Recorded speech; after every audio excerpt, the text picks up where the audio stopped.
Hello दोस्तों, welcome to prep 10 daily current affairs में आपका स्वागत है। जैसा कि आपको पता है कि आज है 5 अप्रैल और हम डेली का करंट अफेयर जो एमसीक्यूज डिस्कस करते हैं विद एक्सप्लेनेशन वो डिस्कस करेंगे। आज आपके लिए मैंने कुछ नया ऐड ऑन किया है, सॉरी।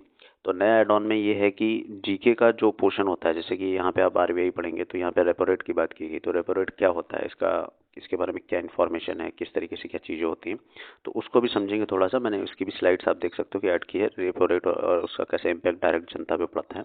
इसी तरीके से जो भी आपके क्वेश्चंस में एक स्टैटिक पोर्शन आएगा उसके बारे में भी हम डिस्कशन कंटिन्यूसली करेंगे, ठीक है।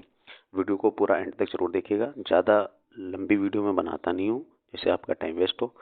सेलेक्टेड क्वेश्चंस, इंपॉर्टेंट क्वेश्चन, आपके एग्जाम के पॉइंट ऑफ व्यू से इंपॉर्टेंट क्वेश्चन जो हैं वो उठा के लेके आते हैं। चलिए शुरू करते हैं।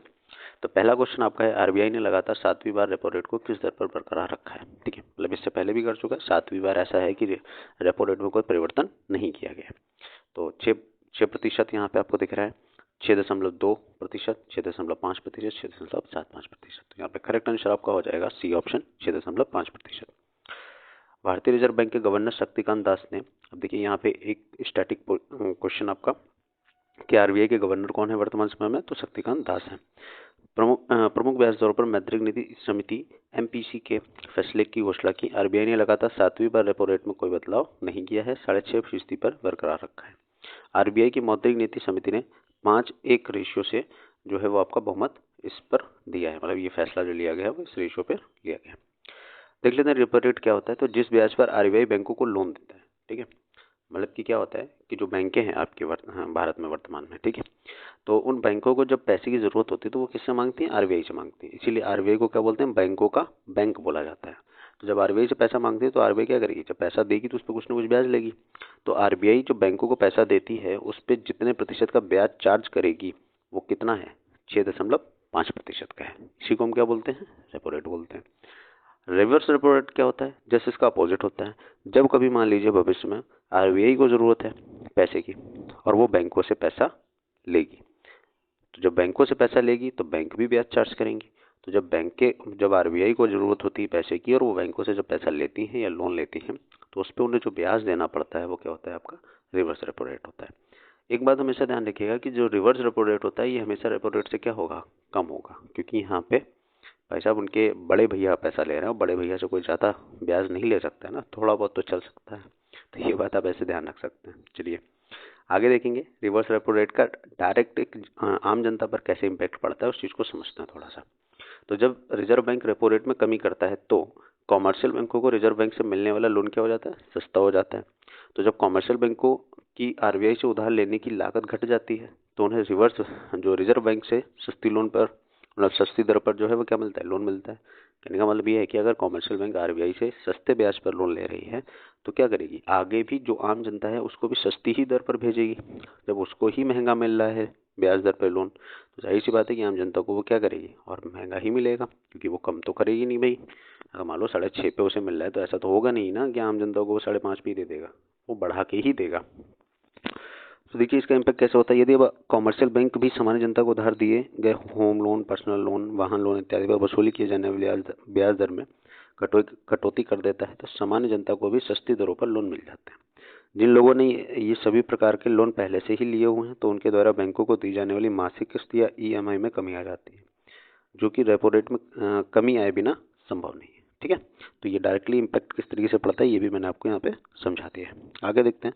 15वें CIDC विश्वकर्मा पुरस्कार 2024 से किसे सम्मानित किया गया है, Reliance industry, SJVN limited, Adani green, Tata telecom. ठीक है, तो यहाँ पे करेक्ट आंसर आपका हो जाएगा बी ऑप्शन, SJVN लिमिटेड। निर्माण उद्योग विकास परिषद द्वारा स्थापित 15वें CIDC विश्वकर्मा पुरस्कार 2024 में SJVN लिमिटेड ने 2 प्रतिष्ठित पुरस्कार जीते हैं। SJVN को सामाजिक विकास और प्रभाव पैदा करने के लिए अचीवमेंट अवार्ड और CIDC partners in progress trophy से सम्मानित किया गया है। ठीक है, नेक्स्ट क्वेश्चन आपके सामने है, नाटो रूस के साथ यूक्रेन युद्ध में यूक्रेन का समर्थन करने के कितने अरब यूरो का फंड जो है वो तैयार कर रहा है। तो 50 अरब यूरो, 100 अरब यूरो, 150 अरब यूरो, 200 अरब यूरो। तो यहाँ पे करेक्ट आंसर आपका हो जाएगा 100 अरब यूरो का फंड तैयार कर रहा है। नाटो की फुल फॉर्म क्या है, तो उत्तरी अटलांटिक संधि संगठन। पहला जीके का क्वेश्चन आपका यहाँ पे बन गया। ठीक है, नाटो की फुल फॉर्म। ने एक प्रस्ताव के तहत अपनी मौजूदा नीति में बदलाव करते हुए रूस के साथ युद्ध में यूक्रेन का समर्थन करने के लिए 5 साल के 100 अरब यूरो का फंड तैयार कर रहा है नाटो महासचिव। नेक्स्ट जीके का क्वेश्चन, नाटो महासचिव जेंस स्टोल्टेनबर्ग ने इस प्रस्ताव रखा है 32 पश्चिमी देशों का सैन्य संगठन नाटो यूक्रेन को सहायता देने में सबसे आगे जाएगा।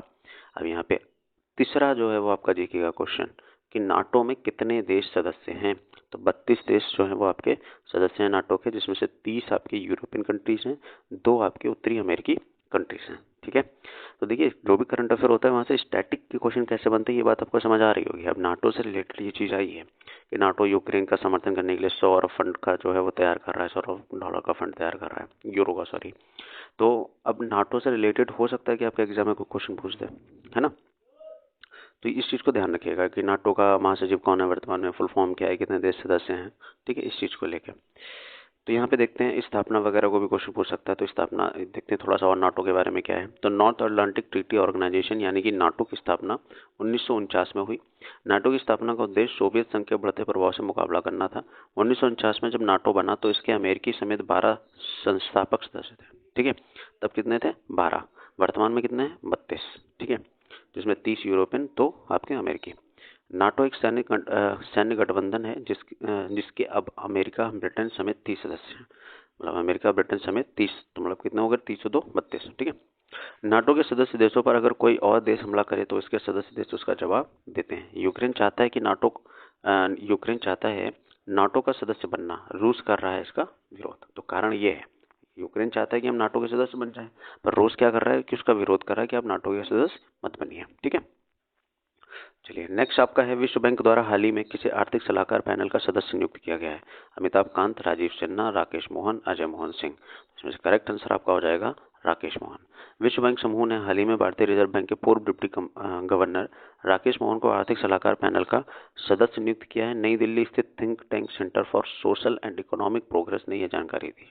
वर्तमान में मोहन प्रधानमंत्री की आर्थिक सलाहकार परिषद के अंशकालिक सदस्य भी हैं। ठीक है, नेक्स्ट देख लेते हैं कि विश्व बैंक के बारे में। तो विश्व बैंक की स्थापना जो है वो 1944 में हुई थी ब्रिटेन वुड्स सम्मेलन के तहत। इसका अध्यक्ष अंतर्राष्ट्रीय पुनर्निर्माण एवं विकास बैंक जो IBRD के निदेशक मंडल के अध्यक्ष होते हैं। ठीक है, उसके बाद अगर बात करें कि इसका मुख्यालय कहाँ है, तो इसका मुख्यालय वाशिंगटन DC USA में है।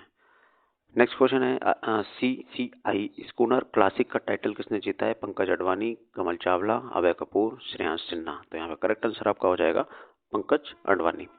पंकज अडवाणी की बात की जाए तो विश्व चैंपियन पंकज अडवाणी ने मुंबई में CCI स्कूनर क्लासिक के दौरान अपना दबदबा कायम करते हुए टाइटल अपने नाम किया। फाइनल में पंकज ने कमल चावला को 8-3 से हराया। पंकज अडवाणी ने पिछले 2 वर्षों में CCI स्कूनर क्लासिक का खिताब जीता और अब बिलियर्ड्स का खिताब बरकरार रखा है। आगे देखते हैं नेशनल मेरीटाइम डे प्रतिवर्ष कब मनाया जाता है। तो नेशनल मेरीटाइम डे की अगर बात की जाए तो आपका कब मनाया जाता है ये आप बताएंगे। 3 अप्रैल, 4 अप्रैल, 5 अप्रैल, 6 अप्रैल। तो यहाँ पे आपका करेक्ट आंसर हो जाएगा 5 अप्रैल। ठीक है, तो 5 अप्रैल ये क्या है? राष्ट्रीय समुद्री दिवस यानी कि नेशनल मेरीटाइम डे हर साल 5 अप्रैल को मनाया जाता है। ये देश के अंतर्राष्ट्रीय व्यापार और आर्थिक विकास में समुद्री क्षेत्र के महत्व को बताता है। ये दिवस पहली बार जो है वो 5 अप्रैल 1964 को मनाया गया था।